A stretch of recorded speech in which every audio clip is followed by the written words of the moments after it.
presidential candidate of the opposition People's Democratic Party Atiku Abubakar I left in $75 billion for Anambra, govt, says Peter Obi. The presidential candidate of the People's Democratic Party (PDP), Atiku Abubakar, has identified election rigging as the biggest corruption facing the country. He advocated for an election fraud commission as the lasting solution to the problem. Atiku, who spoke yesterday at the Candidate, a political forum where he and his running mate Peter Obi were engaged in a question-and-answer conversation, said the only way to reduce corruption in government ministries is to automate all the processes whereby things can be done without having to see one-on-one with officials. When faulted on the need to keep setting up commissions to fix Nigeria's problems as past governments did, Atiku said his proposed administration is the only place the political will to deal with the nation's problems is.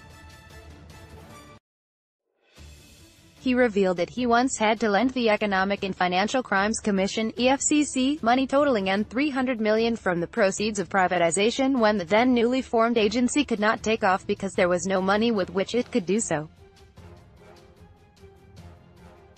The presidential hopeful further claimed to have once lifted 45,000 people out of poverty by approaching a microfinance bank to empower women with loans in Adamawa State.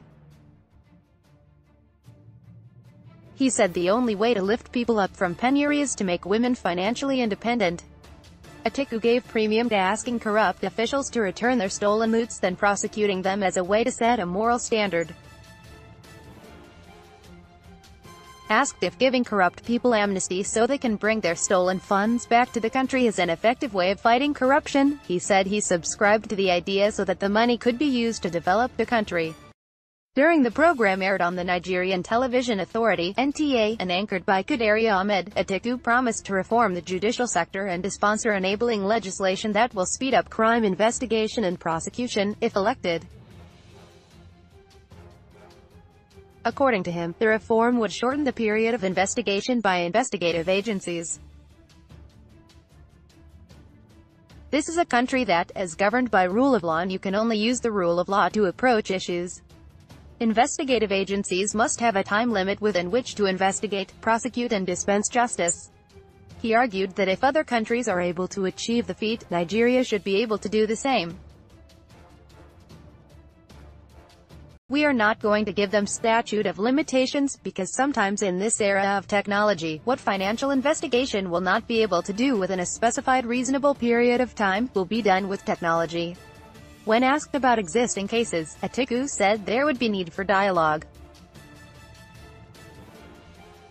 On job creation, Atiku and Obi said if elected, they intended to replicate Bangladeshi model of small and medium-scale enterprises to lift at least 50 million Nigerians out of abject poverty. The PDP presidential standard-bearer said contrary to impressions created by his detractors, his wife was neither indicted nor charged for criminal wrongdoing by the U.S. in respect of the House of Representatives Committee report on the Siemens investigation on bribery.